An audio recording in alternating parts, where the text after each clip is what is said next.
Mieszkańcy gminy Namysłów mają różne potrzeby i różne problemy, z którymi przychodzi im się zmierzyć. Jednym z nich jest obecny stan kamienic w centrum miasta. Wielu mieszkańców narzeka na infrastrukturę, na obraz kamienic, zdając sobie sprawę z tego, że pieniądze są ograniczone.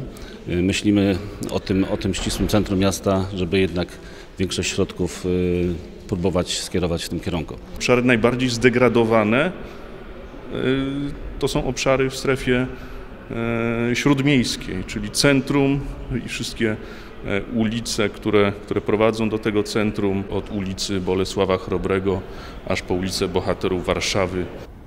Aby poprawić tę sytuację, potrzebne są fundusze. Można je pozyskać z różnych źródeł. W tym celu niezbędne jest opracowanie lokalnego programu rewitalizacji. Lokalny program rewitalizacji to jest dokument strategiczny. To jest jeden z dokumentów strategicznych gminy, który jest punktem wyjścia do sięgnięcia po środki na rewitalizację. Dzisiaj rewitalizacja to jest proces odnowy, ale nie tylko terenów. To jest proces odnowy związany z odnową i społeczną, i z gospodarczą obszarów zdegradowanych, czyli takich obszarów, które wymagają szczególnej troski ze względu na problemy społeczne, problemy gospodarcze, ale również problemy związane z degradacją terenów najbardziej cennych, na przykład historycznych, na przykład obiektów zabytkowych. W ostatnim okresie załatwiam, tak powiedzmy umownie, sprawę zabezpieczenia pałacu, rezydencji cennej zabytkowo rezydencji pałacowej w Łączanach.